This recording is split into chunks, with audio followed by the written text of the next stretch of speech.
Hello everybody, this is Doll Dazzler and welcome to my channel. I am putting together some videos of ideas you could use when building settlements in Fallout 4. And in this video I am at Red Rocket. And this settlement is a little bit glitchy just like the Sanctuary Hills, but I'm going to show you just quickly a couple of ideas that I put together in here. And when you walk in this settlement, I had utilized the prefabs from the steel or from the metal, and I just did in and outdoors because I found that when I first started, I put in a junkyard fence, and I found that there were a lot of issues with me being able to get in and out with the cows, and so I decided to make an in and an out, and then you can protect it with your little turrets. So this is an early build for me. This the Sanctuary Hills and the Red Rocket were my first settlements that I built, probably just like a lot of other gamers. But the ideas in here, they're a lot more simple, probably because it is a little bit smaller settlement. But I cannot come back and incorporate any of the newer ideas because I've already started to glitch in here. So some of the newer things that I use in my later videos, I can't bring them back here, unfortunately, because I'd like to kind of redo this up a little bit. But anyway, so this is the in and the out from the opposite side, and it's a really unique, kind of cool entrance. And as you can see on the ground, in a lot of my settlements when I first started out, I really didn't want to see the ugly ground and the trash and all of that stuff that you can't really get rid of unless you use, I think there's a mod that you can use now, but I don't like to use mods. I like to push the game and see what it's capable of doing with only the things that are available. So I did use a lot of carpets and stack them on each other and push them into place. And I can show you how to do that. It's very, very simple, but it also takes up a lot of your building space. So you may want to think about that, because there's so many other really cool things that you can do without mods that don't build up a lot of space. Using the big concrete blocks in the earlier builds, I didn't have the add-ons yet, so I did use the big blocks, and they take up quite a bit of space, so it could make you very glitchy if you build the size up too much. So in here, this is that main store area, and I put all of my stores in here. And there's my workshop, and there's some more stores over here. Kind of dressed it up using that same idea of the pictures to create like a wallpaper that I used in Sanctuary Hills. And coming out of there, over here onto this side, I have like a little seating area. I had made this a little bar area, so I wanted to have some seating kind of close for the settlers.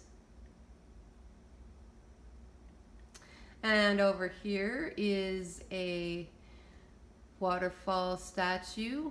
It's actually a waterfall. It's not a waterfall, it's a fountain statue.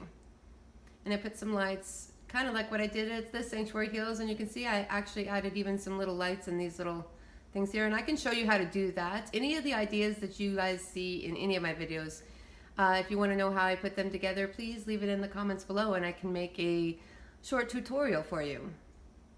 So over here is my mut fruit. Because this settlement does not have a large amount of water, I was not able to do the water purifiers, the industrial size water purifiers. So I utilized the mut fruit instead, because that's a good way to make bottle caps here. And this is just the store on the reverse side. And since this settlement does not have individual houses, a lot of them don't, I created the main house for all the settlers. And like I said, that since this is an early build, it's very, very simplistic, but it might give you an idea of some things that you can put together. And over here, are some cabinets that I pushed into the wall. I actually had made this wall behind here to hide my generators, and then I made it out of cabinets, and then I put some pictures on there behind, and then pushed these cabinets in front of that and put some lights in there, pushed some lights on that carpet, just to give it kind of a really cool effect. And going on up, if this settler will let me by. Up here is just a little seating area and some beds. The settlement started to get a little bit bigger, so I had to incorporate some beds in on this side because my bed area is not that large. And then over here is the bathroom. And when you first acquire this settlement, it's really cool because you can make the decision whether you want this Nuka-Cola sign inside of your settlement or not. And I really like the Nuka-Cola sign, so I incorporated it into my bathroom and put some box lights around it, just to highlight it as like a big picture in the bathroom. There's my bathtub over here. All of these things, this is like little tiny shelves that I had pushed into the walls that I had built.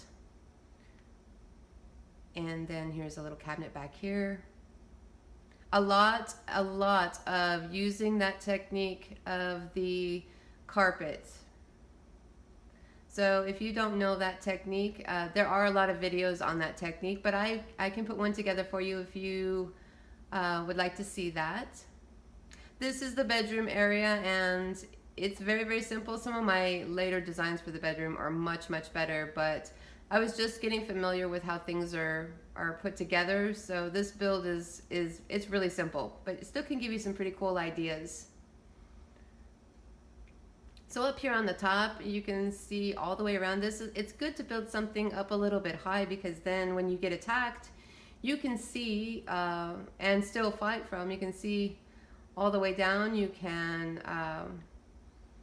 fight from up there, and it just also gives a really cool visual if you like building, and you like building your settlements high. Over here, I really wanted to be able to dress up this rocket. I think the rocket is probably the best part of this settlement, but by the time I got up to this area, I no longer could build with ease. So I am really sad that I couldn't do anything with it, but I also did not want to cover it up because I think that that's really cool. I also did want to do like what I did in Sanctuary Hills with the casino and the nightclub that I made, and use some box lights in here, but because I still wanted to be able to travel here and see what the settlers had made for bottle caps for me, and to protect them from, or to help them fight when they get attacked, I had to quit building here. So I'm just gonna jump down. And as I'm jumping down, one thing that I want to mention that's really important, or at least I think that it's really important to have while building, or even while playing the other side of this game, the fighting side of this game, is the Freefall legs. They protect you from large falls. So I did not acquire them here, and that's when I started to do the research on how to get these legs. They're kind of a more rare thing to have, but if you played the game Fallout 4 for a while, you probably have them, or you probably know how to get them. But there's a lot of tutorials out there, and if you're new to the game, then I'll just tell you, just be really patient with acquiring those legs, because they do come in handy when you're building settlements high and you fall down, because I got hurt many times. And I found that a really cool thing to have when fighting and building, just to protect you from really big falls. So that's some ideas in Red Rocket. Not a whole lot of ideas in here, but I thought I would show you the settlement anyway. And if you like any of the ideas, if you have any questions about any of the things that I put together, please leave it in the comments and I can do a tutorial for you. And if you like this video on the ideas, please like and subscribe. Thank you so much for stopping by, and the next settlement I'm going to be going to is Abernathy Farm.